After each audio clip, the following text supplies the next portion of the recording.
গোবিন্দ তোমার গোলা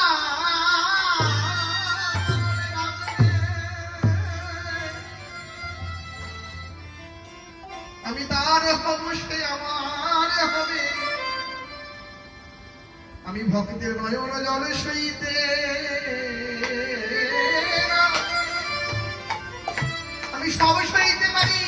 ভক্তের নয়ন জল সইতে পারি না এই ঠাকুর মশাই বলছেন আমার কবে মা